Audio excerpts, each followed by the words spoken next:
Est-ce que tous ceux qui ont fait le choix d'une assemblée locale ou qui vont à l'église sont forcément chrétiens?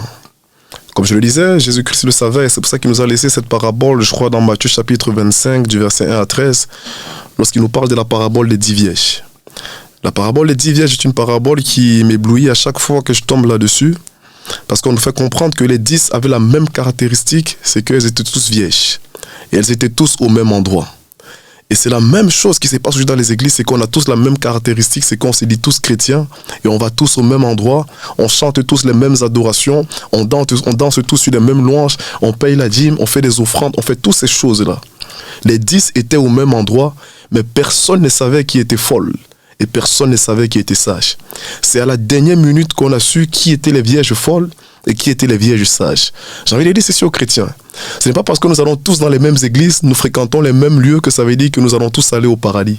C'est à la dernière minute qu'on saura qui est de Dieu et qui n'est pas de Dieu. La différence entre les vierges folles et les vierges sages, c'est que les vierges folles avaient préparé les lampes, mais n'avaient pas préparé de l'huile. Mais les vierges sages avaient préparé la lampe et en plus de ça, elles avaient préparé de l'huile.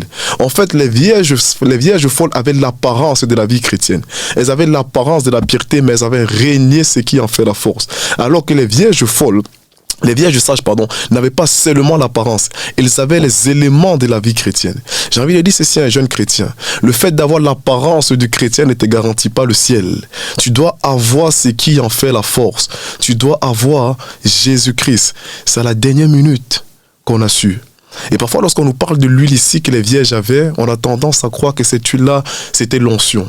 Moi, je vais amener cette chose-là d'une manière différente. Cette huile ici était la consécration.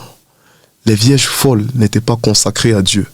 Et les vierges sages étaient consacrées à l'Éternel. Jeune chrétien, tu dois être consacré à Dieu.